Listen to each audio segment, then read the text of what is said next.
Pour ce montage de nymphe tissée, je vais utiliser un fil de plomb que je vais enrouler sur un hameçon en taille 20. C'est un fil de plomb d'un diamètre de 0,5 sur ce type de taille. Et je vais enrouler entre 4 et 5 tours de plomb. 1, 2, 3, 4, 5. Donc je fais 5 tours avec mon fil de plomb.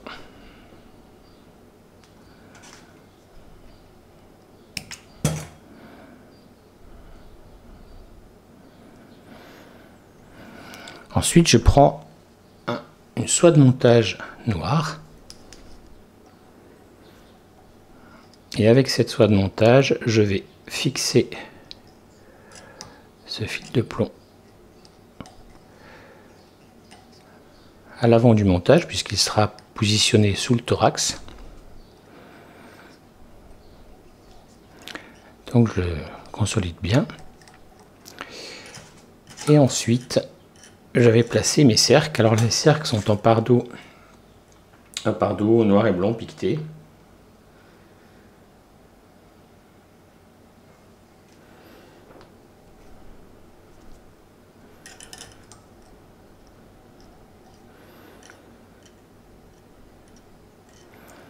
Les cercles ne font pas plus que la taille du modèle, hein. C'est pas la peine de faire des grandes cercles sur ce type de nymphe. Voilà. Et on va placer nos 2 brins de fil DMC qu'on a préalablement désolidarisé des enroulements de la bobine, puisqu'ils sont vendus par 5 ou 6. Et je mets de chaque côté une couleur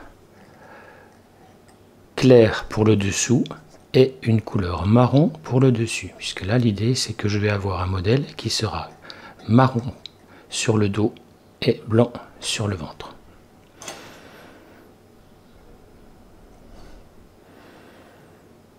Je coupe l'excédent.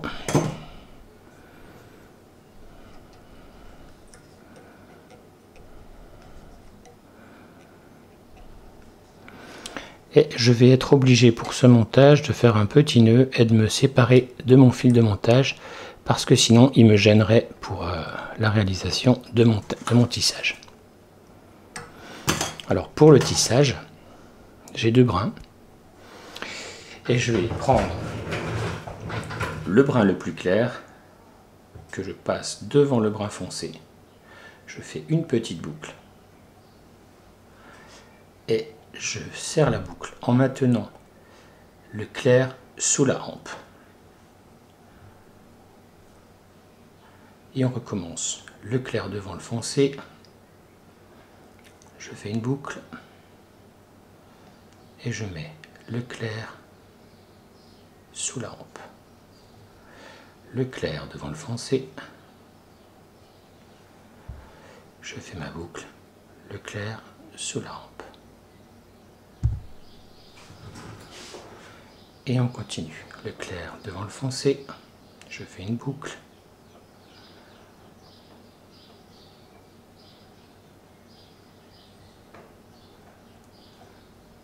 Le clair devant le foncé, je fais ma boucle.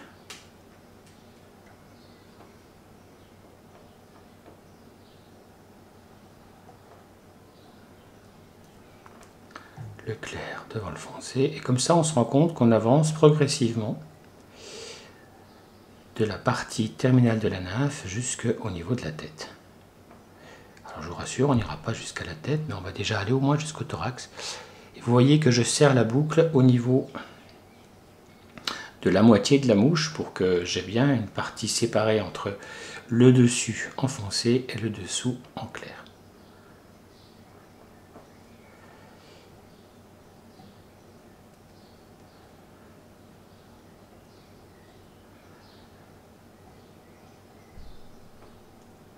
Ce qui est important, c'est de bien passer toujours le fil qui va dessous sur le fil qui va au-dessus et de le maintenir quand on fait le nœud en dessous de la hampe.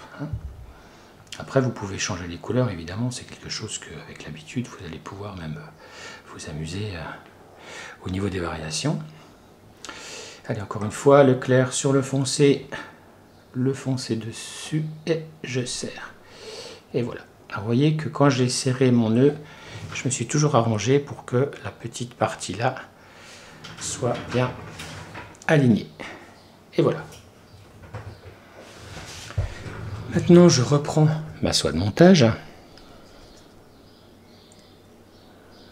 et je vais récupérer mes 2 fils pour ne pas que mes tissages s'en aillent. Voilà.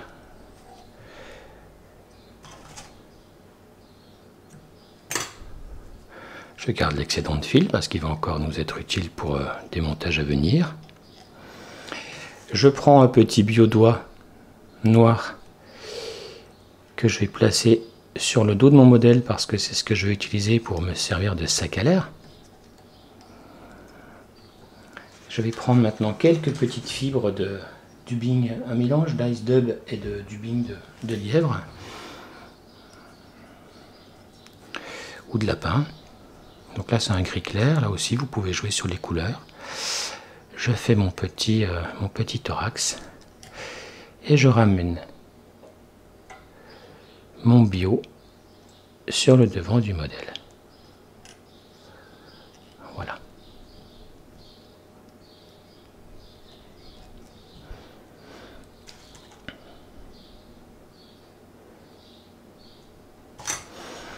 Et maintenant, il ne me reste plus qu'à faire un nœud final.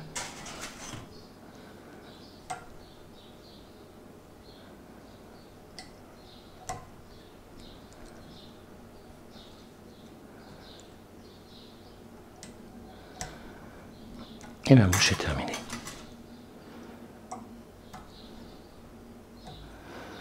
Donc à ce stade-là, vous pouvez soit mettre de l'époxy sur tout le dos de la nymphe, soit uniquement vernir la tête. Et bien voilà, votre nymphe tissée est terminée, avec un corps clair dessous et un corps foncé dessus.